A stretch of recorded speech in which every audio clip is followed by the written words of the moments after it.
نعرف أنه أحد أعظم المعالم الإسلامية في الهند ومن عجائب الدنيا السبع، لكن قليلين فقط يعرفون أنه مقبرة صممها إمبراطور مغولي ليدفن فيها زوجته التي عاشقها بجنون، واشتعل رأسه شيبا لموتها، وخسر ملكه بسبب حزنه عليها.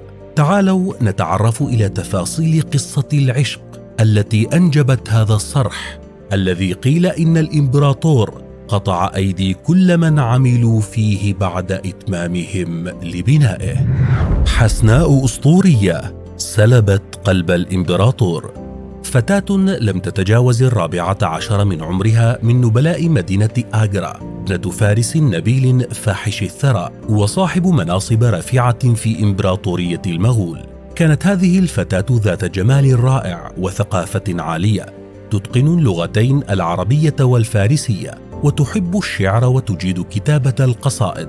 ورغم صغر سنها إلا أن جمالها الساحر جذب إليها الأمراء والنبلاء، لكن واحدا فقط حظي بها بعد أن أسرت قلبه وعقله، وهو أحد أمراء المغول الذي عرف قبل أن يخطبها باسم الأمير خرم، وبعد أن أصبح إمبراطورا لدولة المغول سمي شاه جيهان. أما الفتاة التي سحرت فهي أرجماند بانو بيغوم، والتي أسماها بعد أن تزوجها ممتاز محل أي جوهرة القصر. واستمرت خطبته لها 5 أعوام، تزوج خلالها شاه جيهان الأميرة قندهار بيجوم، وحين بلغت ممتاز محل 19 عاما تزوجها فكانت زوجته الثانية. ويذكر المؤرخون أنه تزوج بعدها لأغراض سياسية بحتة، لكن من بين زوجاته تملكت ممتاز محل قلبه فأولاها اهتماما خاصا، كما كان يميزها على البقيات بالهدايا الثمينة والمجوهرات ذات الأحجار الكريمة والمصاغة من الذهب الخالص، حتى أنه وضع لها نوافير ماء الورد في حديقة قصرها. هكذا كانت ممتاز محل زوجة الإمبراطور وعشيقته وصديقته، يصحبها معه في كل أسفاره ويستشيرها في أمور الحكم والسياسة، حتى غزواته وحملاته العسكرية لم تخلو من زوجته المدللة التي أنجبت له 14 ولدا خلال سنوات زواجهما 19، لكن لم يعش منهم سوى 7 أولاد فقط. ومع وصوله للعرش اختارها من بين زوجاته وعينها إمبراطورة، ولقبها عدة ألقاب ملكية، منها ملكة الزمزاني أي ملكة العصر، وملكة جيهان أي ملكة العالم. ولم تكن زوجة مدللة فقط، بل إمبراطورة محبوبة من الشعب أيضا، بسبب رعايتها للمحتاجين والفقراء واهتمامها الكبير بالعلم والشعراء. مات الإمبراطور بموتها. لم تكن تاج محل إمبراطورة فقط، بل مستشارة الإمبراطور المقربة التي يستشيرها في شؤون الدولة كلها ما يتعلق منها بالسلم أو بالحرب، وتتشارك معه في كل تفاصيل الإمبراطورية، حتى أنه منحها الختم الإمبراطوري الذي يختم به كل المراسيم الدستورية. كذلك يحق لممتاز محل أن تشفع عنده لأي أحد مهما كانت درجة عداوته له، وقد يعفو عن محكومين تصل عقوباتهم حد الإعدام فقط لأن محبوبته تشفعت لهم عنده. حتى جاءت ليلة ثقيلة كالحة بعد 3 سنوات فقط من تنصيبها إمبراطورة، شعرت فيها ممتاز محل بآلام كبيرة لمخاض طويل استمر 30 ساعة، لتموت بعد نزيف حاد عن عمر يناهز 38 عاما، ليدفنها مؤقتا في حديقة زيمباد بمدينة برهانبور على ضفة نهر تابتي.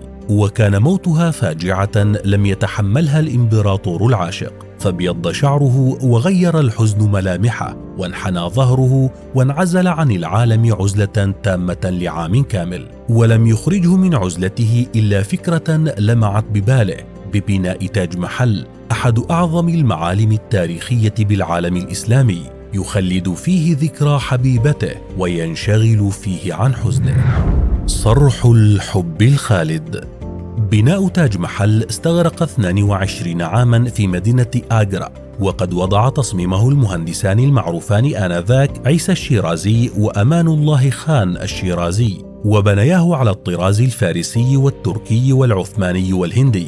وبنياه بالمرمر الأبيض، كما استخدم فيه المهندسون تقنيات الخداع البصري التي جعلته تحفة ارتقت لأن تكون إحدى عجائب الدنيا السبع، وذلك أن لونه يتغير بحسب أوقات اليوم وموقع الشمس وانعكاسها.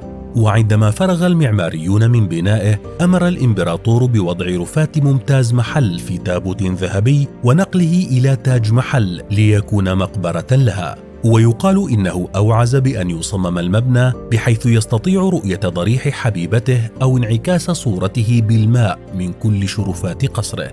أما اسم المبنى فيقول المؤرخون أنه اختصار لاسم ممتاز محل، بينما ذهب البعض إلى أن تاج محل هو اسم أطلقه السكان المحليون على الإمبراطورة، ثم سموا مقبرتها باسمها بعد موتها. ومع الأيام ظهرت أساطير كثيرة حول تاج محل، أشهرها أن الإمبراطور أمر بقطع أيدي كل الذين ساهموا في بناء تاج محل كي لا يصمموا مثله أبدا، لكن لا يوجد دليل على هذه الأقاويل. خلف الجمال المعماري لهذا الصرح الرائع جمال من نوع آخر يميزه عن أي معلم تاريخي أو حضاري، لأنه بني بشغف الإمبراطور بزوجته، وعكس سحر ممتاز محل ومكانتها بقلب زوجها العاشق الذي واظب على النظر من شرفته على ضريح معشوقته حتى توفي ودفن أيضا إلى جانبها. فهل خطر ببالك يوما أن تاج محل يخلد قصة حب لا تنسى وعشق لم يقتله حتى الموت؟